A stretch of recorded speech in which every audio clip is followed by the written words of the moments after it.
మత్తయి సువార్త గ్రంథ ధ్యానంలో మనం ఉంటా ఉన్నాం. సిరీస్ ఆఫ్ మెసేజ్ లాగా మనము కొన్ని నెలల నుండి మత్తయి సువార్తలో నుంచి వాక్యాన్ని ధ్యానిస్తూ వస్తూ ఉన్నాం. అయితే ఈరోజు వాక్యం ఆ కింద లైన్ భాగంలో తీసుకుని చెప్పేస్తాను. యేసుక్రీస్తు ప్రభువారు ఆయన తన యొక్క మరి ముఖ్య ఉద్దేశం ఏంటో, ఆయన ముఖ్య పని ఏమిటో ఆయన ఇక్కడ 46 వచనం నుంచి 50 వచనంలో 12వ అధ్యాయము 46 నుంచి 50 వచనాల్లో ఆయన మాట్లాడుతూ ఉంటాడు. ఆయన ముఖ్యమైన పని బాధ్యత ఏమిటి అంటే తండ్రి చిత్తాన్ని జరిగించడం కదా. ఆయన ఒక ఇంట ఉన్నప్పుడు ఆయన సహోదరి తల్లిగారు వస్తే ఒక ఆయన వచ్చాడు, ఒక అతను వచ్చి అంటాడు, అయ్యా ఈ తల్లియు ఈ సహోదరులు వచ్చి ఉన్నారు అని చెప్తాడు అక్కడ యేసుక్రీస్తు ప్రభువారితో. అప్పుడు యేసే అన్నాడు, ఎవరున్న తల్లి ఎవరున్న సహోదరులు? అక్కడ తల్లిని ఆయన కించపరచలేదు, అవమానపరచడం లేదు, కానీ పరమ సంబంధమైనటువంటి ఎవరి ఉద్దేశాలను జ్ఞాపం చేస్తున్నాడు. మనం ప్రార్థన చేస్తాం. మత్తయి అంటాడు, ప్రభువా ప్రభు నన్ను పిలుచు ప్రతివాడును పరలోకములో ప్రవేశించలేడు, కానీ పరలోకమందు నా తండ్రి చిత్తమును జరిగించేవాడే అందులో ప్రవేశిస్తాడు అని చెప్పేసి అంటాడు ఆయన. ఇక్కడ తండ్రి చిత్తాన్ని జరిగించేవారు ఎవరైతే తండ్రి చిత్తాన్ని జరిగిస్తారో వారే ఆయన తల్లి తండ్రి అని చెప్పేసి ఆయన చెప్పడం జరుగుతూ ఉంది. ఓకే, మరి సమయంలో 13వ అధ్యాయం మనం వద్దాం పిల్లలు. 13వ అధ్యాయం మనం వద్దాం. నాకు తెలుసునండి 13వ అధ్యాయము మొదటి నుంచి 23 వచనాల వరకు మనం చూస్తుంటే ఇక్కడ చక్కటి మరి వాక్యం మనకు కనబడతా ఉంది. పారబుల్స్ అంటే పారబుల్ ఆఫ్ ద సోవర్, ఎవరి విత్తువాని ఉపమానం గురించి మాట్లాడుతూ ఉంటాడు అక్కడ. ఈరోజు 13వ అధ్యాయంలో నుంచి మన వాక్యాన్ని ధ్యానించబోతున్నాం. నాతో కలిసి రండి, నేను చదువుతాను, మీ బైబిల్ మీరు చూడండి. ఆ దినమందు యేసు ఇంటి నుండి వెళ్ళి సముద్ర తీరంలో కూర్చుండాను. బహుజన సమూహములు తన ఎద్దకు కూడి వచ్చినందున ఆయన దోణి ఎక్కి కూర్చుండాను. ఆ జనులందరూ ధరిని నిలిచిండగా ఆయన వారిని చూచి చాలా సంగతులు ఉపమాన రీతిగా చెప్పాను. ఎలా చెప్పాడట? ఉపమాన రీతిగా, ప్యారబుల్ చెప్పడాన్ని, ఉదాహరణలు అలంకారప్రాయంగా అని చెప్తూ వచ్చాడు. ఎట్లనగా, ఇదిగో విత్తువాడు విత్తుటకు బయలు వెళ్ళను. వాడు విత్తుచుండగా కొన్ని విత్తనములు త్రోవ పక్కన పడెను, పక్షులు వచ్చి వాటిని మృంగి వేశాను. కొన్ని చాలా మన్ను లేని రాతి నేలన పడెను. అక్కడ మన్ను లోతుగా ఉన్నందున అవి వెంచనే మొలిచెను, కానీ సూర్యుడు ఉదయించినప్పుడు అవి మాడి వేరు లేనందున ఎండిపోయాను. కొన్ని ముండ్ల పొదలలో పడెను. ముండ్ల పొదలు ఎదిగి వాటిని అణచివేసాను. కొన్ని మంచి నెల పడి వాటి 100 ఒకటి 60 ఒకటి 30 ఫలించను. చెవులు గలవాడు వినుగాక అని చెప్పాను. దేవుని స్తోత్రం. చెవులు గలవాడు. ఎంతమంది చెవులు ఉన్నాయి? ఏమండి, ఎంతమంది చెవులు ఉన్నాయి? మనం ఎన్ని చెవులు కలిగి ఉన్నాం? ఏమండి, ఎన్ని చెవులు మనకు ఉన్నాయి? చెప్పండి సార్, చూపించండి. ఏమంటే చెప్పండి, ఎన్ని చెవులు ఎన్ని ఉన్నాయి మనకి? 2 ఉన్నాయి కదా. 2 చెవుల మధ్య మన తల ఉంది. తల ఒకటే, కళ్ళు 2, చెవులు 2, కాళ్ళు 2, చేతులు 2, బట్ నోరు మాత్రం ఒకటే. నోటికి చెవులకి ఉన్నటువంటి అవినవ సంబంధం ఏంటంటే, నోరు మాట్లాడుతూ ఉంటుంది, చెవులు వింటూ ఉంటాయి కదా. ఇప్పుడు ఆలోచన చేద్దాం. ఏమండి, ఒక నోరు 2 చెవులు గల కారణం ఏంటంటే, నేను ఎప్పుడు చెప్తున్నాను, మరలా సందర్భం వచ్చినప్పుడు చెప్తున్నాను, మనం ఎక్కువగా మాట్లాడుతాం జనరల్గా కదా. చాలా ఎక్కువగా మాట్లాడుతూ ఉంటాం, మనం అతిగా మాట్లాడుతూ ఉంటాం. విస్తారమైన మాటలో దోషం ఉండక మానదు. విస్తరించి మనం మాట్లాడుతూ ఉంటాం. విస్తరించి మాట్లాడడం అది అపవాది యొక్క లక్షణం కదా. విస్తరించి మాట్లాడుతున్న సమయంలో లోకాధికారి వస్తున్నాడు. లోకాధికారి ప్రిన్స్ ఆఫ్ ది వరల్డ్, అపవాది వస్తున్నాడు. వాడుతున్న పనేంటి అని చెప్పేసి ప్రభు చెప్పడం జరిగింది శిష్యులతో. అయితే ఒక నోరు 2 చెవులు ఎందుకున్నాయంటే, ఏమని మనం తక్కువగా మాట్లాడాలని, ఎక్కువగా వినాలని. అర్థమైందా? మనం ఏం చేస్తాం? ప్రతిదానికి భిన్నంగా ప్రవర్తిస్తూ ఉంటాం. ఎక్కువగా మాట్లాడుతూ ఉంటాం, తక్కువగా వింటాం. ఏమండి, యెహోవా చెప్పేది పూర్తిగా మనం వినకుండానే మన కాన్వర్జేషన్, వన్ వర్డ్ కాన్వర్జేషన్, మన వైపు నుండి మన సంభాషణ ప్రారంభించే ప్రయత్నం చేస్తూ ఉంటాం. గమనించండి, మనం తక్కువగా మాట్లాడాలి, ఎక్కువగా మనం వినాలి. చెవులు గలవాడు వినుడు గాక. ఏంటంటే ఆత్మ సంబంధమైన సంగతులు అవి. ఏ సంగతులు? ఆత్మ సంబంధ సంగతులను చెవులు కలిగిన వాడు మాత్రమే వింటాడు. ఏమండి, అది గమనించాలి. సరే, ఉపమానాన్ని ప్రభు చూపించి ఆయన మాట్లాడుతూ ఉన్నాడు. నిజంగా చూడండి, ఎంత గొప్ప దేవుడు మన దేవుడు. గుడ్ టీచర్ అనే మాట మనం విన్నాం కదా. ఒక మంచి బోధకుడు, ఒక మంచి బోధకుడు ఎవరైనా ఉన్నారు అని అంటే అది కేవలం యేసే మాత్రమే. గట్టి చెప్పడం తెలుసు, గురికెళ్తాం. హల్లెలూయా. ఆయన గుడ్ షెపర్డ్, మంచి కాపరి. ఎవరి ఆ దినాలలో అనేక మంది గొర్రెల కాపరులు ఉన్నారు, కానీ మంచి కాపరి అనే పేరు ఆ యేసయ్యకు మాత్రమే అది ఆపాదించబడింది. తర్వాత మంచి బోధకుడు, రబ్బీ, తెలుగు భాషలో బోధకుడు. ఎవరి మంచి బోధకుడు ఎవరు ఉన్నారా అంటే ఆయన యేసయ్య మాత్రమే. కాబట్టి మనం ఏం చేయాలంటే మరియా వలె ఉత్తమమైన నేర్చుకుంటూ ఆయన పాదాల చెంత మనం నేర్చుకోవలసిన వారమే ఉన్నాం. దేవునికి స్తోత్రం. మన శిష్యులు ఎవరి నేర్చుకునేవారం, మనం నేర్చుకునేవారం. We are the continue learners. ఎప్పుడు నిరంతర విద్యార్థులుగా ఉంటూ మనం నేర్చుకుంటూనే ఉండాలి, కానీ నాకంతా తెలుసు అన్న విధంగా మనము జీవితం వీలేదు పిల్లరా కదా. సోక్రటీస్ అంటాడు, what I know is I know nothing. నాకు తెలిసింది ఏమిటి? వారు తత్వవేత్తలు, జ్ఞానులు, వాడు గ్రీసు దేశస్తులు జ్ఞానాన్ని వెతుకుతూ ఉన్నారు. ఏ తెలిసిన వారు ఏదో కొత్త సంగతి తెలుసుకుంటే ఎందు వారు కాలం గడుపుతున్నారు. ఈ గ్రీస్, ఏథెన్స్, స్పార్టా అనేటువంటి ఎవరి నగర రాజ్యాలు, గ్రీస్ దేశం నగర రాజ్యాలవి. పోలీస్ అంటాడు, POLIS. పోలీస్ అంటే నగర రాజ్యాల అర్థం. వారు ఎంతసేపు విజ్ఞానాన్ని సంపాదించడం ప్రయత్నం చేస్తూ ఉంటారు. ఏదో కొత్త సంగతి తెలుసుకోవాలి అని ఆలోచన చేస్తూ ఉంటారు. అయితే ఈ యొక్క సోక్రటీస్ అంటాడు, what I know is I know nothing అంటాడు. అంటే అంటాడు, నాకు తెలిసింది ఏంటంటే నాకు తెలియదు, నాకు ఏమీ తెలియదు అని అంటాడు. అంత గొప్ప జ్ఞానులు, తత్వవేత్తలు నాకేమీ తెలియదని మాట్లాడుతూ ఉన్నారు. కానీ మనకు తెలిసింది కొంచెమే, కానీ మనకు తెలిసింది చాలా ఉన్నప్పటికీ కూడా నాకు అంతా తెలుసు అన్న విధానంలో మనం మాట్లాడుతూ ఉంటాం. అందుకే మనం తక్కువగా మాట్లాడాలి, ఎక్కువగా వినాలి. ఈ చెబుతూ విన్న వాక్యం ఏం చేయాలంటే నేరుగా హృదయంలోకి రావాలి, కానీ ఈ చెవి నుండి బయటకు వెళ్ళిపోకూడదు. ఈరోజు మనం వింటున్న వాక్యంలో ఆ యొక్క సందర్భాన్ని మీకు జ్ఞాపకం చేస్తాను. సరే, 11వ అధ్యాయంలో మనం చూస్తాం పిల్లరా. ఎక్కడ మొదటి చూస్తే, ఆ దినమందు యేసు ఇంత నుండి వెళ్ళి సముద్ర తీరంలో కూర్చుండాను. బహుజన సమూహములు తన ఎదురు కూర్చున్నందున ఆయన దోణి ఎక్కి కూర్చుండాను. దేవునికి స్తోత్రం. ద గ్రేట్ మల్టిట్యూడ్ అంటే బహుజన సమూహాన్ని 4 భాగాలుగా బైబిల్ పండితులు విభజించారు. శాస్త్రులు, పరిసయ్యులు, ఎవరి రోగులు, వ్యాధిగ్రస్తులు 2వ వర్గం. అయితే ఆహారం కొరకు వచ్చేవాడు 5 రొట్టెలు 2 చేపలు 5,000 మందికి ఆహారంగా పంచిపెట్టారు కదా. 4 రొట్టెలు కొన్ని చిన్న చేపల్ని ఆయన, ఆ 7 రొట్టెలు కొన్ని చిన్న చేపలు 4,000 మందికి పెట్టాడు ఆయన. ఇలాగ సమృద్ధమైన ఆహారాన్ని ఆయన అనుగ్రహిస్తూ ఉండేవాడు. అందువల్ల ఆహారం కొరకు ఆయనకు వచ్చేవారు ఉన్నారు. తర్వాత మనం తీసుకుంటే వాక్యం కొరకు వచ్చేవారు ఉన్నారు. దేవునికి స్తోత్రం. ఈ 4 కూడా కలిపి బహుజన సమూహం అని చెప్పడం జరిగింది. అయితే ఎప్పుడైతే వాళ్ళందరూ వచ్చారో వారి దగ్గర ఆయనకి కొంత అనుకూలంగా లేదు కనుక ఆయన ఏం చేశాడు చూడండి, దోణి ఎక్కి ఆయన దాన్ని కూర్చున్నాడు. వీరంతా ఎక్కడున్నారు? ప్రజలంతా ఎక్కడున్నారు? ఏదైతే బహుజన సమూహం చెప్పబడిందో ఈ ప్రజలంతా ఎక్కడున్నారంటే ధరణి ఉంటే ఆయన దోణి ఎక్కి సముద్రంలో ఉన్నాడు. ఆయన లూకాసు 5వ అధ్యాయంలో మనం చూస్తా ఉన్నాం, అక్కడ అదే జరిగింది. అయితే ఆయన దోణి మీద కూర్చుండి ఆయన ఏం చేశాడంటే పిల్లలు ఆయన బోధించడం మనం చూస్తూ ఉన్నాం. యేసయ్యను మంచి బోధకుడు అని ఎందుకు చెప్పింది తెలుసా? ఎందుకు చెప్పింది తెలుసా? ఎవరైనా ఊహించగలరా? ఆయన ఎందుకు మంచి బోధకుడు అయ్యాడు చెప్పండి. ఎవరైనా చెప్పగలరా?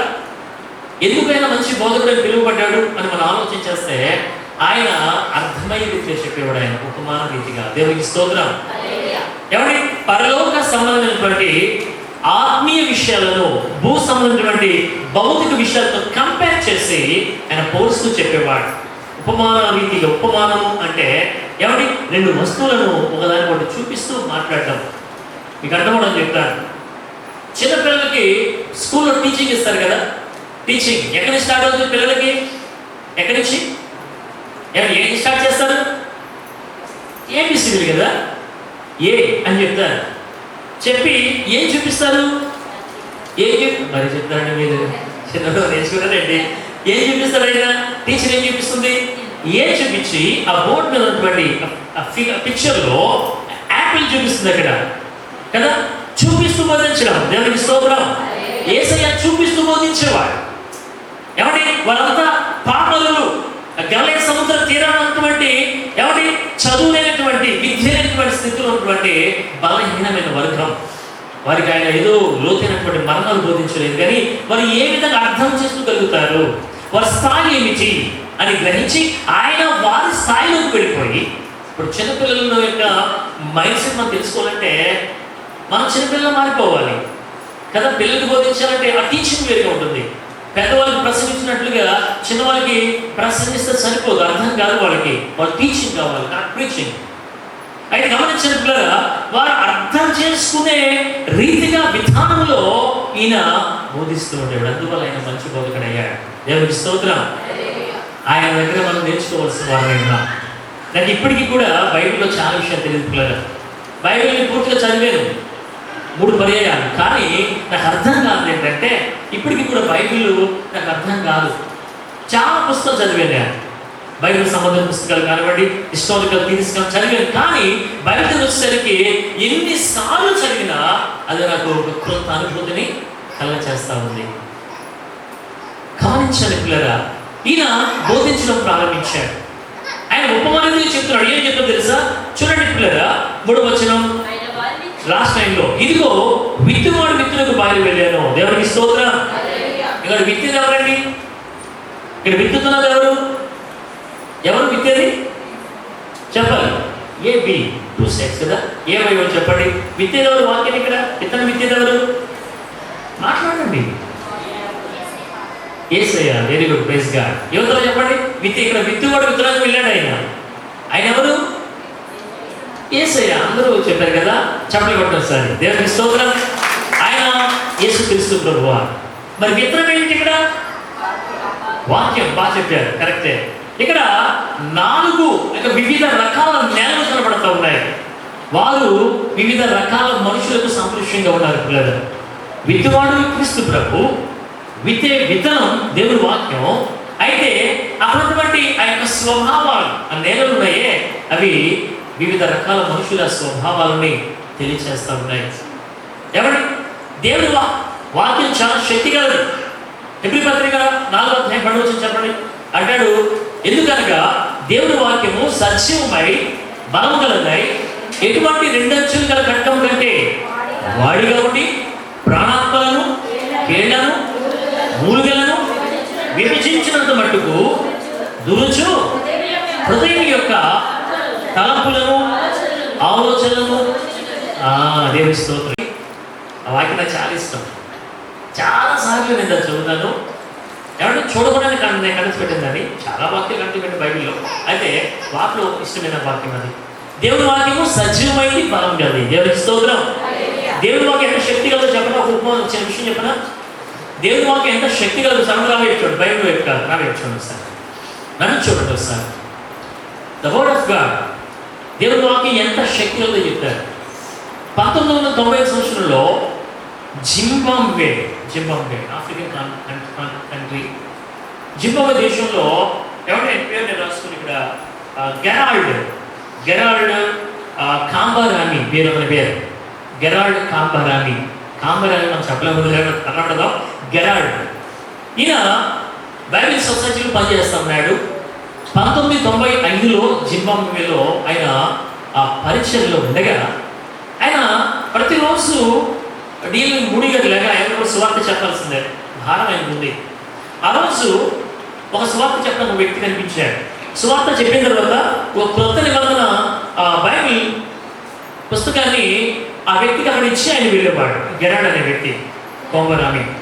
అయితే చూడండి, ఆ రోజు బైబిల్ పంచడానికి ఆయన వెళ్ళాడు. ఒక వ్యక్తి కనిపించాడు. ఆయన సువార్త చెప్పిన తర్వాత, ఇదిగో నేను నీకు బైబిల్ ఇస్తున్నాను, నీకు జ్ఞానం చదువు అంటే, అతను అన్నాడు, నేను ప్రతిరోజు ఆ కాల్చే సిగరెట్లు నేను చూశాను, ఆ సిగరెట్ పేపర్ లా ఉంది ఈ బైబిల్ పేపర్, అంత పచ్చగా ఉంది అన్నాడు. నేను కాల్చి పీల్చే సిగరెట్ల ఆ పైన ఉన్నటువంటి ఆ పేపర్ ఎలా అయితే పలచగా ఉందో, నువ్వు ఇచ్చిన బైబిల్ పేపర్ కూడా అంత పలచగా ఉంది. ఇది కానీ నాకు ఇస్తే నేను దీన్ని చుట్టుకుని దాంట్లో ఆ యొక్క పొగాకు పెట్టుకుని నేను సిగరెట్ దగ్గర నేను కాల్చుకుంటాను, అలా చేయనా నువ్వు నా బైబిల్ ఇస్తే అని అడిగాడట గెరాల్డ్ అనేటువంటి సేవకుడితో. ఆయనకి బాధ కలిగింది. బాధ కలిగిన తర్వాత మనసులో ప్రార్థన చేశాడు. ప్రార్థన చేసి అన్నాడు, సరే నువ్వు పని చేయి, నువ్వు ఇలా చేస్తావు కాబట్టి అలాగే చేయి, కానీ నువ్వు చేసే ముందు ప్రతిసారి ఏ పేజీ నువ్వు చెప్తున్నావో ఆ పేజీ చదివిన తర్వాత నువ్వు దాన్ని చుట్టుకుని సిగరెట్లో చేసుకుని నువ్వు కాల్చు అని చెప్పేసి అన్నాడు ఆయన. జరిగిన విషయం ఏంటంటే ఆయన ఇచ్చేశాడు, ఆయన వెళ్ళిపోయాడు. దాదాపు 2 సంవత్సరాలు అయింది. 2 సంవత్సరాలు అయింది. ఈలోపు నేను ఏం చేశానంటే మత్తయి సువార్త, మార్కు సువార్త, లూకా సువార్త 3 సువార్త చదివాడు. 3 సువార్త పేజీలు అని చెప్పేసేసి సిగరెట్లా చేసుకుని ఆయన కాల్చడం జరిగింది. యోహాను సువార్తకు వచ్చాడు. యోహాను సువార్తలో 1వ అధ్యాయం అయిపోయింది. 3వ అధ్యాయం దగ్గరికి వచ్చాడు.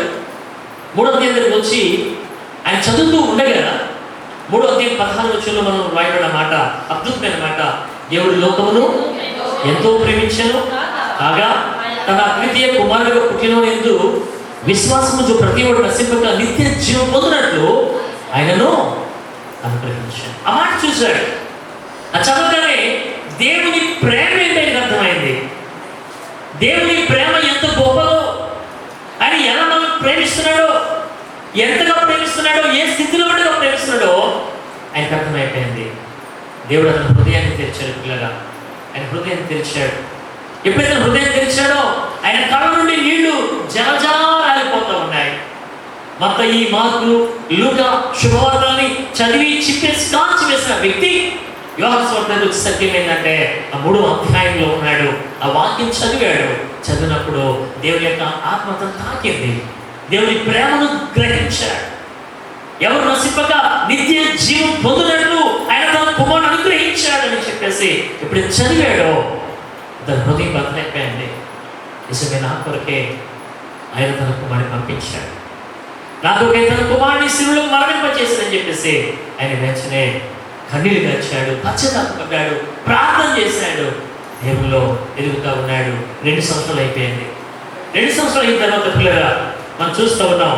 ఆయన ఒక సువార్త ప్రదేశానికి మురేవా అనే ప్రదేశానికి, ఆఫ్రికా కాంటినెంట్లో ఉన్నటువంటి ఆయన జింబాబ్వే దేశంలో మురేవా అనే ప్రాంతానికి సువార్త పరిచయం చేయడానికి, వాక్య పరిచయం చేయడానికి ఈ గెరాల్డ్ అనే సేవకునికి వర్తమానం వచ్చింది.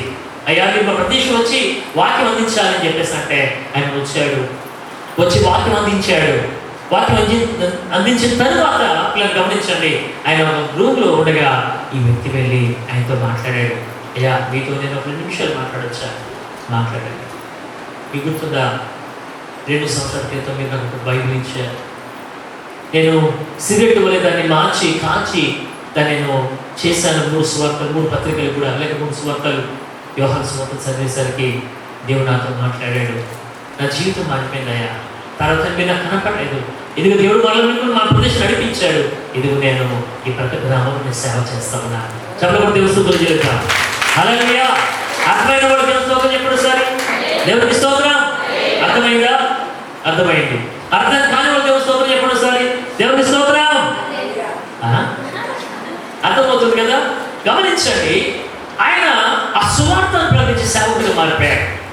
దేవుడి వాక్యం ఎంత శక్తి కలదంటే అది సజీవమైంది, బలమైనది, ఎటువంటి 2 అంచుల గల ఖడ్గం కంటే వాడిగా ఉంది. ప్రాణాన్ని, ఆత్మను, కీళ్లను, మూలుకను విభజించినంత మటుకు దూర్చు, హృదయం యొక్క తలంపులను, ఆలోచనలను శోధించుచున్నది. అంత శక్తి గల వాక్యం ఈనాడు ఎందుకు మనుషుల జీవితాల్లో ఫలించడం లేదు అనేది మనం ఆలోచన చేయవలసిన వారమేనా? ఇక్కడ విత్తువాడు విత్తనానికి వెళ్ళాడు. వాడు విత్తుచుండగా కొన్ని విత్తనాలు కనపడ్డాయి, త్రోవ పక్కన పడ్డాయి. దేవునికి స్తోత్రం. ఎవరి విత్తువాడు యేసుక్రీస్తు ప్రభు, నా ప్రభు అయితే, విత్తనం దేవుని వాక్యం అయితే, ఏదైతే 4 నేలలు ఉన్నాయో ఆ 4 రకాల మనుషులుగా ఈ లోకంలో మనం జీవిస్తూ ఉన్నాం. ఈ రోజు ఏ వర్గానికి చెందినవాడుగా, ఏ నేలకు స్వభావానికి దగ్గరగా ఉన్న వ్యక్తివో ఒకసారి నువ్వు ఊహించుకో, ఆలోచన చేద్దాం. మొట్టమొదటి విత్తినప్పుడు కొన్ని విత్తనాలు త్రోవ పక్కన పడ్డాయి.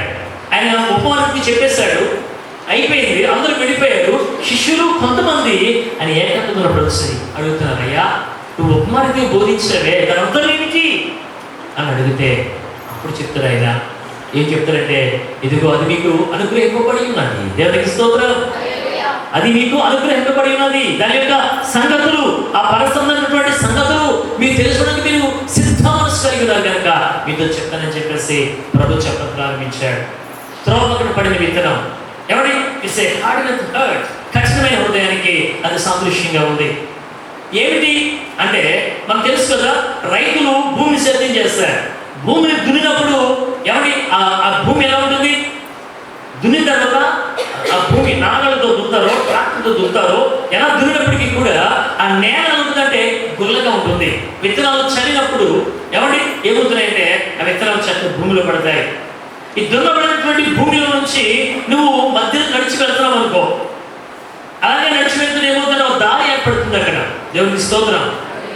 దారి ఏర్పడుతుంది. భూమి ఆ పొలం అంతా కూడా గుల్లగా ఉంటే మధ్యలో నడిచి వెళ్తున్న చూసారా, అది నడవడానికి ఏమవుతుంటే అది దారి ఏర్పడి అది ఏమవుతుంది, ఒక కఠినమైన ప్రదేశానికి వచ్చేస్తుంది, పరిస్థితికి వచ్చేస్తుంది. విత్తనాలు చల్లబడ్డాయి, విత్తనాలు చల్లారు.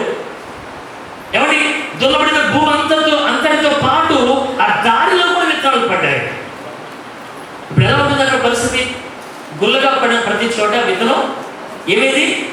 నాటుకుంది, ఎదిగింది, మొలకెత్తింది. మరి గమనించండి, దారిలో పడిన విత్తనం త్రోవ ప్రక్కన త్రోవలో పడిన ఏమైంది? అక్కడ భూమి గట్టిగా ఉంది, కఠినంగా ఉంది. అందువల్ల విత్తనం లోనకి చొచ్చుకొని పోలేకపోయింది. విత్తనం కనబడుతూ ఉంది. అప్పుడు ఏమైందంటే పక్షులు వచ్చి ఆ విత్తనాన్ని ఎత్తుకుని పోయాయి. గమనించాలి పిల్లరా, ఇక్కడ మనం ఆలోచన చేయాల్సిన విషయం ఏంటంటే, వాక్యం వింటాడు ఆయన. ఎన్నో సంవత్సరాల పాటు వాక్యం వింటూనే ఉన్నావు, సంతోషించావు, బాగుంది, వాక్యం మీద సంతోషించావు. కానీ అది నీలో ఫలించే ఏర్పాట్లు లేవు. కారణం ఏంటంటే వాక్యం పడింది, ఎదిగి ఫలించే సమయానికి ఏమైంది, ముందుగానే దుష్టుడు వచ్చి ఆ వాక్యాన్ని ఎత్తుకుని పోయాడు.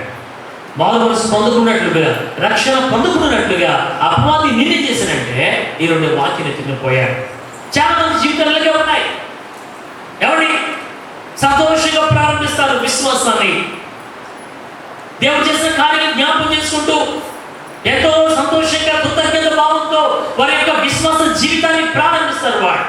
వారి క్రైస్తవ జీవితాన్ని ప్రారంభిస్తారు, వారి ఆధ్యాత్మిక జీవితాన్ని ప్రారంభిస్తారు. కానీ జన విషయం ఏంటంటే వారి హృదయాలు తెరవబడనంటున్నా. దేవునికి స్తోత్రం.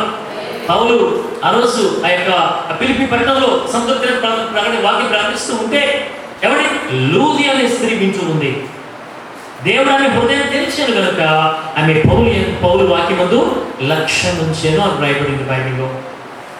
దేవుడు హృదయం తెరవాలి, మన హృదయం తెరవబడాలి పిల్లలు.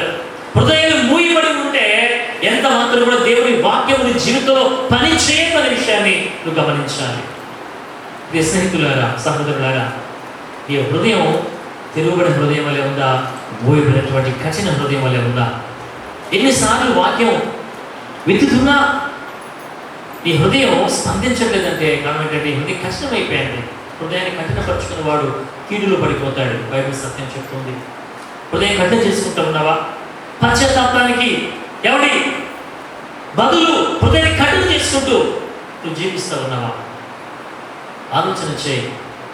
దుష్టుడు వచ్చి వాక్యం ఎదుగుకు పోతున్నాడంటే నీలో వాక్యం పని చేయట్లేదని అర్థం. అక్కడ హృదయం కఠినమైపోతుంది.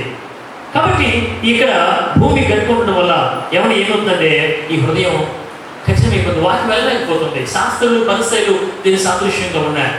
శాస్త్రులు పరిశీలి దీనికి సాదృశ్యంగా ఉన్నారు అని మనం జ్ఞాపకం చేసుకోవాలి పిల్లలు.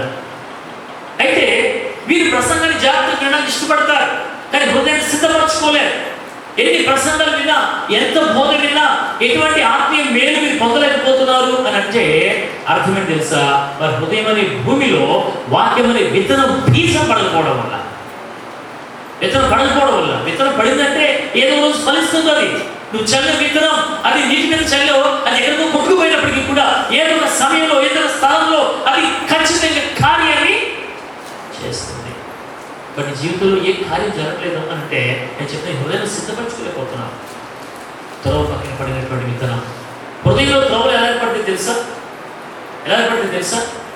ముందు చెప్పారు, దేవుని వాక్యం సజీవమైంది, బలం గలది, ఎటువంటి రెండంచులుగా కంటే వాడిగా ఉండి ప్రాణాన్ని ఆత్మను కీడను విభజించినప్పటికూ గురుచు హృదయం యొక్క తలంలో ఆలోచన శోధిస్తూ. అంటే దేవుని వాక్యం వెళ్ళని స్థలము లేదు మానవ జీవితంలో, లోకంలో. కానీ ఎందుకు మనుషులు మారుమోసుకోగలిగిపోతున్నారు అని అంటే యాకోబు మన ఇద్దరు అనుభవం జ్ఞాపకం చేస్తాను. యాకోబు అనే పేరేంటి? యాషావు. ఎందుకంటే ఎవరి పేర్లు పెట్ట ప్రమాదమే ఇక్కడ, అందుకే బైబిల్ నుంచే తీసుకుంటాను. యాకోబు చాలా మంది ఉంటారు, కానీ నాకు యాషావులో కనపడట్లేదు. ఎవరి తెలిసి ఎవరు యాషావు పేరు పెట్టుకోరు ఎవరి. సరే, ఇప్పుడు యాకోబు యాషావు ఇద్దరు అన్నదమ్ములు. యాకోబు పెద్దోడు, యాషావు చిన్నవాడు. దేవునికి స్తోత్రం. అదేనా? యాకోబు పెద్దవాడు, యాషావు చిన్నాడు. మీరు ఫాలో అవుతున్నారు. ఓకే, జాగ్రత్తగా విందాం. యాకోబు చిన్నోడు, యాషావు పెద్దోడు. యాషావు ఎక్కడ ఉండేవాడు? ఇస్ కన్నింగ్ హార్టెడ్, అరణ్యవాసిగా లోకులు తిరిగేవాడు. యాకోబు ఎవడి సాధు గుడాలలో జీవిస్తూ ఉండేవాడు. ఇలాగే ఇద్దరు అన్నదమ్ములు ఉన్నారంట, ఇద్దరికి పొలాలు ఉన్నాయి, దానికి ఆస్తి పంచిచ్చాడు. ఎవడి పెద్దవాడి పొలం పైన ఉంది, చిన్నవాడి పొలం కింద ఉంది. పెద్దవాడి పొలంకి వెళ్ళాలంటే ఎవడి చిన్నవాడి పొలం చుట్టూ తిరిగి వెళ్ళాలి. ఉదయం ఇద్దరు పొలం వెళ్తున్నారు. పెద్దవాడు పొలం వెళ్ళి తినొచ్చేసరి పొద్దుగిపోతుంది. చిన్నవాడు పొలం వెళ్తున్నాడు, త్వరగా వచ్చేస్తున్నాడు. ఓ రోజు పెద్దవాడి భార్య, యాషో భార్య అందంట, ఇది నీ తమ్ముడు చూడు, నీతో పాటు పొలం బయలుదేరి వెళ్తున్నాడు, పొలం చూసి త్వరగా వచ్చేస్తున్నాడు, నువ్వు వచ్చి చాలా ఆలస్యం అయిపోతుంది కదా. ఏంటంటే మరి ఏం చేయను, తమ్ముడు పొలం చుట్టూ తిరిగి నేను వెళ్ళాలి కదా అంటే, అలా కాదు కానీ నువ్వు తమ్ముడు పొలం మధ్యలోంచి నడిచి వెళ్ళాలంట. ఏమంది? పొలం మధ్యలోంచి నడిచి వెళ్ళు. మనోడు భార్య మాట విన్నాడు. ఏమండి? చక్కగా ఆదాం కూడా అమ్మ మాట విని ఏం చేశాడు? ఏం చేశాడు? తినకూడని పండు తిన్నాడు. అబ్రహాం తప్పు చేశాడా? ఏం చేశాడు ఆయన? శారా మాట విని ఆయన ఒక గాడిదని కన్నాడు. ఎవరా గాడిద? ఇస్మాయిల్. రెండు దొడ్ల మధ్య బలమైన కార్యక్రమం అని చెప్పేస్తాడు. సరే, ఇప్పుడు తన భార్య మాట విని తమ్ముని పొలం నుంచి వెళ్ళడం ప్రయత్నం చేస్తాడు. యాషావు వెళ్తున్నాడు, నడిచి వెళ్తుండగా చూడండి, ఓ దారి కూడా నడిచి వెళ్తున్నాడు అనుకోండి, పొలం కానీ ఏదని కానీ ఏమవుతుంది, వేరే ఒక మార్గం అక్కడ ఏర్పడుతుంది. ఎంత గడ్డి ఉన్నా, పచ్చిక వీళ్ళు ఉన్నా, పచ్చిక ఉన్నప్పటికీ కూడా నువ్వు పదే అదే దారి నడిచి వెళ్తున్నప్పుడు ఆ దారిలో గడ్డి మొలవదు. అనగా ఒక త్రోవ ఏర్పడింది అక్కడ. నేనంటాను, పొలం అనేది హృదయ సాదృశ్యంగా ఉంటే, ఇక్కడ విన్న వాక్యం హృదయంలో పడుతుంది అనుకున్నాం, కానీ మనం హృదయంలో ఉన్న త్రోవ పక్కన వాక్యం పడిపోతుంది. అర్థమైంది నా మాట? ఇప్పుడు హృదయంలో త్రోవలు ఏర్పడ్డాయి. ఎలా ఏర్పడ్డాయంటే, తమ్ముని పొలం నడిచి వెళ్తుండగా నడిచి వెళ్ళగా త్రోవ ఏర్పడింది. ఇప్పుడు వాక్యం విత్తబడింది. విత్తనప్పుడు ఏమైందంటే హృదయం అనేది భూమిలో పడింది అనుకున్నాం, కానీ అది హృదయంలో ఉన్నటువంటి త్రోవ పక్కన విత్తనం పడిపోయింది. అందుకే ఈ చెవితో వింటున్నారు, ఈ చెవితో వాక్యాన్ని వదిలేస్తున్నారు. ఎంతమంది వాక్యాన్ని విని ఇంటికి వెళ్ళిన వాక్యాన్ని ధ్యానిస్తున్నారు. ఈరోజు దేవుడు నాతో మాట్లాడాడు. ఇటువంటి సమస్యలు చేసేందుకు వచ్చాను, ఇటువంటి కష్టకాలంలో నుండి విశ్వాసంతో ప్రభుత్వానికి వెళ్ళాను. దేవుడు నాతో తన వాక్యంతో మాట్లాడి నా హృదయ వేదన తీసి శాంతి సమాధానంతో ఆయన తిరిగి పంపించాడు. నా సంతృప్తి కలిగినటువంటి సమాధాన స్థితి ఎంతమంది కలిగి ఉన్నారు? మందిరం రావడం ఒక ట్రెడిషన్ అయిపోయింది, ఒక ఫ్యాషన్ అయిపోయింది, ఒక అలవాటుగా అయిపోయింది. అంతే. ఆదివారం ఆరాధనకు వెళ్ళాలి, వచ్చామా లేదా, ఆరాధనలో ఉన్నామా లేదా, తిరిగి వెళ్ళామా లేదా అని తప్ప అసలు ఎందుకు వచ్చావు, ఏం విన్నావు, నీ జీవితం ఏం మార్చుకున్నావు, ఏ విధంగా నీ జీవితం మార్చబడింది ఆలోచన చేస్తావా? ఆ తరువాత యేషావు ఆశీర్వాదము పొందగోరి కన్నీళ్ళు విజించు శ్రద్ధతో వెతికినను మానవ మనసు పొందే అవకాశం లేక తృణీకరింపబడినని ఎరుగుదము, విసర్జింపబడినని ఎరుగుదము. 12వ అధ్యాయము 16-15 వచ్చిన ఇద్దరు పత్రికలో యాషావు గురించి రాస్తారు. అక్కడ సమయం ఉన్నంత వరకు కూడా యాషావు లోకంలో తిరిగాడు, అవకాశం ఉన్నంత వరకు కూడా యాషావు లోకంలో తిరిగాడు. మనం అదే చేస్తాం. రెండో మాట రాబోతున్నప్పుడు మీకు ఆ విషయం జ్ఞాపకం చేస్తాను. చాలా మంది జీవితంలో హృదయంలో త్రోవలు ఉన్నాయి కనుక వాక్యం వింటున్నాం అనుకుంటున్నారు, కానీ ఆ వాక్యము హృదయంలో ఉన్నటువంటి త్రోవ ప్రక్కన పడిపోతుంది. తీసుకొచ్చి వాక్యం ఎత్తుకుపోతున్నాడు, ఫలింపు లేదు, ఫలితాలు లేవు, ఆశీర్వాదాలు లేవు, కష్టమైపోతున్నాయి హృదయాలు. ఒకటి త్రోవ పక్కన పడి విత్తనం అని అంటారు. రెండోది ఎక్కడ పడింది? ఈరోజు రెండు చెప్పి ముగించేస్తారు. ఈ రెండు నెలల్లో చెప్తాను, సమయం చాలా సరిపోదు, అందువల్ల ఇప్పుడు చెప్పి సందేశాన్ని ముగిస్తారు. రెండు పక్కన పడివారు ఎలా ఉన్నారంటే విశ్వాసముతో వారి క్రైస్తవ జీవితాన్ని ఆనందంగా ఆర్భాటంలో ప్రారంభిస్తారు వాడు, కానీ దాన్ని కొనసాగించలేని పరిస్థితి. మీకు తెలుసు కదా, మీరు ఆ గోపురం మీరు చెప్పేస్తారు. వీళ్ళు ప్రయాసపడ్డారు, ప్రయత్నాలు చేశారు, కష్టపడి కడతా ఉన్నారు, కానీ దాని వాళ్ళు ఎంత మాత్రం దాన్ని ముగించలేకపోయారు. ఏ గోపురం అది? బాబేలు గోపురం. మన భూలోకమంతా కూడా విస్తరింపబడున్నాడు. ఇక్కడే ఉందాం, ఇక్కడే ఉండి ఒక మంచి పేరు సంపాదించుకుందాం, మంచి పేరు సంపాదించుకుందాం అని వాళ్ళంతా మాట్లాడుకుంటే దేవుడు అక్కడికి వింటామన్నాడక. అరే అంతే కదా, యెహోవాయందు భయభక్తులు గలవారు ఒకరితో ఒకరు మాట్లాడుకుని చూడగా యెహోవా చెవి యొగ్గి ఆలకించాడు. దేవుడు వింటాడు. నా బిడ్డలు ఇక్కడ కలిశారు, వాళ్ళు ఏం మాట్లాడుకుంటారు, దేని గురించి దేవుడు ఆలకించి వినాలని ఇష్టపడతాడు. నువ్వు దేవుని దైవిక విషయాలు మాట్లాడకుండా మీరు మధ్యలో మూడో వ్యక్తిని తెచ్చుకొని వేరే వ్యక్తి గురించి మీరు చెడుగా మాట్లాడుతున్నారు అని అనుకోండి. జరిగేదంటే నేటి ఈ సమాజంలో ప్రస్తుతం ఇద్దరు కలిసి ఇద్దరు ముగ్గురు కూడిన చోట ప్రభు అని చెప్పాడు, కానీ ఎందుకు ఉండలేకపోతున్నాడంటే ఇద్దరు కూడి ఉంటున్నారు, కానీ ప్రభుని కూర్చిన మాటలు కాదు, ప్రభుని కూర్చినటువంటి పాటలు కాదు, ప్రభుని కూర్చిన వాక్యం కాదు, కానీ వ్యర్థమైన లోక సంబంధమైన విషయాలు మాట్లాడుకుంటూ దైవాశీర్వాదం చాలా మంది కోల్పోతూ ఉన్నారు. నీ జీవితం అలాగే ఉందా? చప్పగా సారము లేని జీవితం జీవిస్తూ ఉన్నావా? అలా వద్దు, కానీ దేవుని సంబంధ విషయాలు మాట్లాడుతూ తోటి పంచుకుంటూ ఉంటే దేవుడు నిన్ను ఆధ్యాత్మికంగా దీవిస్తాడు, దీవించబడతావు. అనగా వారు మాట్లాడుకుని గొప్ప పేరు సంపాదిద్దాం, ఇక్కడే ఉండిపోదాం అనుకున్నారు. వాడు ఇక్కడే స్థిర నివాసం ఏర్పాటు చేసుకుందాం, పేరు సంపాదిద్దాం, ఈ గోపురాన్ని కడదామని చెప్పేసి ప్లాన్ చేస్తే దేవుడు విని వారి భాషను తారుమారు చేసేసాడు. వారు ఏదైతే పని ప్రారంభించారో దాన్ని ముగించలేకపోయారు. వాడు తారుమారు, బాబేలు తారుమారు. మన జీవితాలు చాలాసార్లు అన్ని ఎందుకు మారిపోతున్నాయంటే దెర్ ఇస్ నో స్టెబిలిటీ. ఎందుకు లేదు అని అంటే వాక్యానికి చోటు లేక జీవితాల్లో త్రోవ పక్కన పడిపోతున్న విత్తనాలు. రెండోది రాత్రిలో పడిన విత్తనం, ద రాక్ సాయిల్, రాత్రి పడిన విత్తనం ఇంత దారుణమైంది. ఇదేనా చెప్పనా? మన్ను ఉంది, కానీ దాని కింద పత్తి కింద ఏముందని రాయి ఉంది. దేవునికి స్తోత్రం. విత్తనం పడింది, మొలిచింది, కానీ ఎదగలేకపోయింది. కారణం దేనికి ఎదగలేకపోయింది? ఎందుకు? ఇక్కడ ఏమన్నాడు మత్తయి రాస్తూ అన్నాడైనా ఆలోచనం, సూర్యుడు ఉదయించినప్పుడు అవి మాడి వేరునందున ఎండిపోయాను. మనిషికి జ్వరం రావడం మంచిదా కాదు? మంచిదే కాదు. ఎలా మంచిది చెప్పండి? జ్వరం రావడం నిజంగా మనం ఏం చేస్తారు సార్? అయ్యా ఏంటి ప్రభు ఈ జ్వరం, ఎంతకాలం జ్వరంలో బాధపడదు ప్రభు, నేను నా పిల్లలు అంటాం కదా, మంచిదే. దేవుడికి చెప్తాం, అయ్యా పాస్టర్ ప్రార్థన చేయండి, కేవలం జ్వరం బాధపడుతున్నాం, కరెక్టే. అసలు జ్వరం ఎందుకు రావడం మంచిది అని అంటే నీలో ఆ రెసిస్టెంట్ పవర్, వ్యాధి విరోధక శక్తి నీళ్ళు ఎంతవరకు ఉంది తెలియాలంటే జ్వరం రావడం. ముళ్ళు గుచ్చుకుంది, but there is a pain, నొప్పి లేదు, నీ ఆరోగ్యం బాగుంది, అక్కడ నీకు స్పర్శ లేదు, నొప్పి లేదు అంటే దెర్ ఇస్ అ ప్రాబ్లం. ఏదో ఒక సమస్య అక్కడ ఉంది. నీకు నొప్పి తెలియాలి, నీకు బాధ తెలియాలి, కష్టం తెలియాలి కదా. ట్యాబ్లెట్ వేసుకుంటూ అమ్మో చేదుగా ఉంటుంది మింగలేని అనుకుంటే ఆ చేదని మింగితే నీకు ఆశీర్వాదం అక్కడ అని మింగాలి అంటే.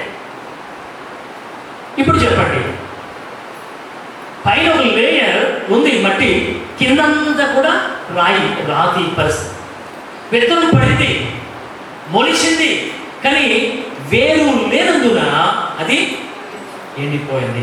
గమనించాలి, ఒక వ్యక్తి ఫలించలేకపోవడానికి కారణాలు ఉన్నాయి. ఫలించలేకపోవడానికి క్రైస్తవ జీవితంలో ఫలింపు లేకపోవడానికి, ఫలించలేకపోవడానికి రెండు ఫలహీనతటువంటి కారణాలు.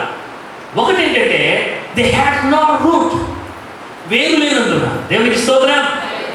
మన జీవితంలో వేరు కావాలి పిల్లలు. నువ్వు ఎంతగా లోతుగా వేరు తల్లితే అంతగా నీ యొక్క ఆధ్యాత్మిక జీవితం పైకి ఎదిగి అది విరసిల్లుతుంది, వర్ధిల్లుతుంది.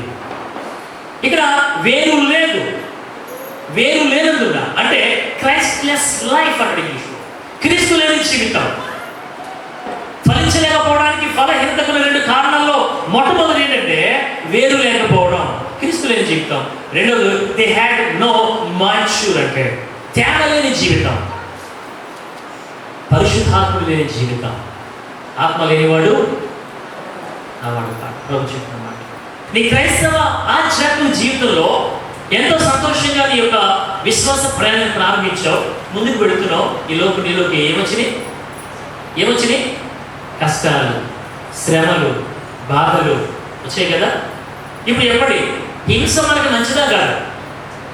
3వ అధ్యాయం 2వ వచనం తీసుకుంటే నేను చెప్తాను. తిమోతి రాసిన మొదటి పత్రిక నేను చదువుతా చూడండి. తిమోతి రాసిన మొదటి పత్రిక అనుకుంటా 3వ అధ్యాయంలో మనం చూసినట్లయితే పిల్లగా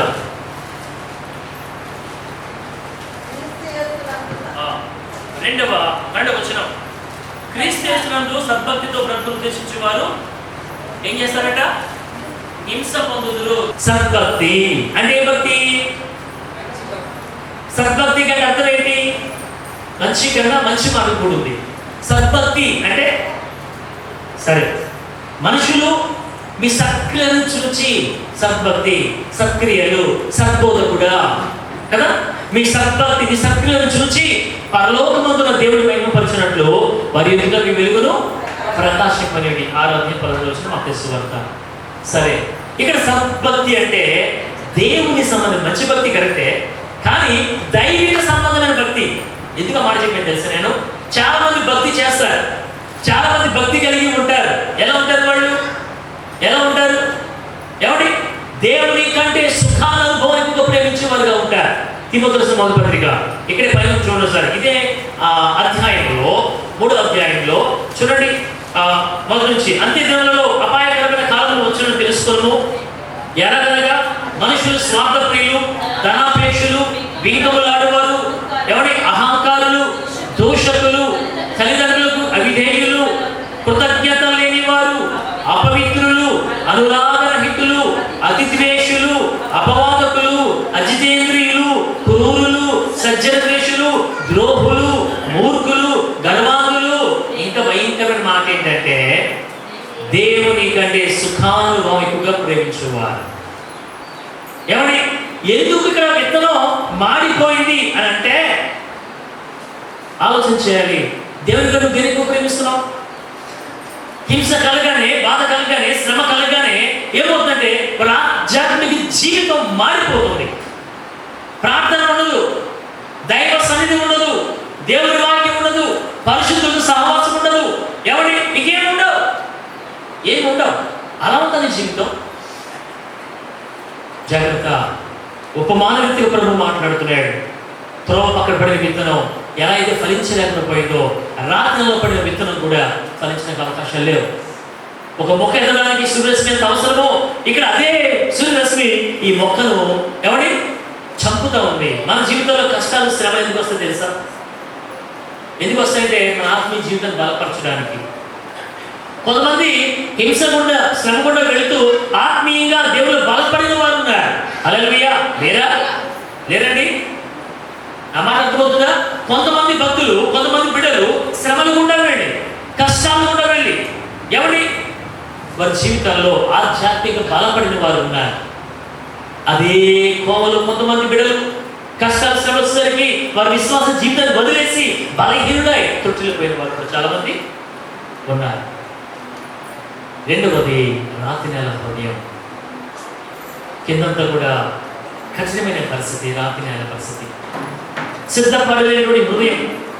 అందుకే అక్కడ అంటాడు ఇర్మియా గ్రంథం 4వ అధ్యాయం 4వ వచనం ముగింపులో ఉన్న నేను ఇర్మియా గ్రంథం చూడసారి 4వ అధ్యాయము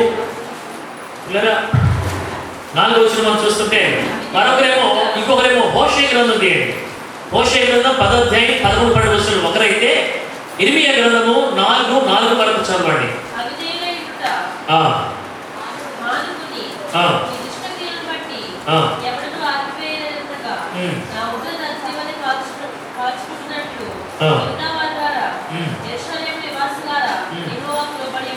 3వ వచనం చూడండి. యూదా వారికిని యెరూషలేము నివాసులకును యెహోవా ఇలాగ సెలవిచ్చుచున్నాడు. నీతో నాకు కూడా ఆయన మాట్లాడుతున్నాడు. ఏమన్నాడు? ముళ్ళ పొదలలో విత్తనములు చల్లక మీ బీడు పొలమును దున్నుడి. ఏం దున్నాలంట? బీడు పొలమును, బీడు భూమిని దున్నండి. అక్కడ చూడండి, మోషే గ్రంథం 10వ అధ్యాయము 11 వచనాలు దానియేలు గ్రంథం ప్రకటన ఉంది.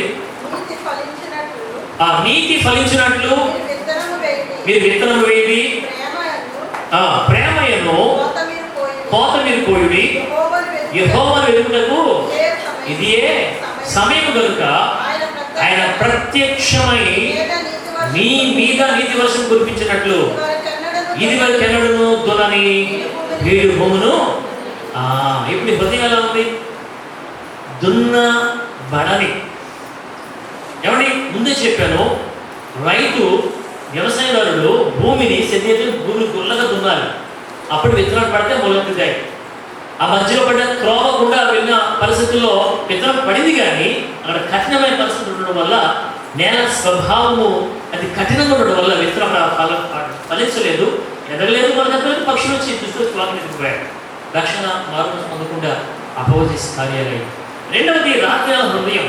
ఇది పైన మాత్రమే కొంచెం మట్టుంది, కింద అంతా ఏంటండి రాతి పరిస్థితులు. పైన మాత్రం బాగుంటాం. ఎలాగా?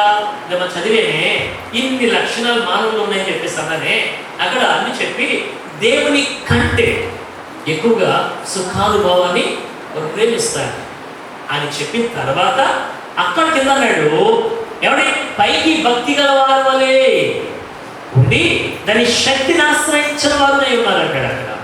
ఇప్పుడు ఈ రెండవ స్వభావం గల మనుషులు, రెండవ రకానికి చెందిన మనుషులు పైకి మాత్రం చూడడానికి, అయ్యా వందనాలు, బాగున్నారా అయ్యగారు వందనాలు, అమ్మగారు వందనాలు, సహోదరి తోడి విశ్వాసంతో బ్రదర్ సిస్టర్ ప్రైజ్ బాగున్నారా?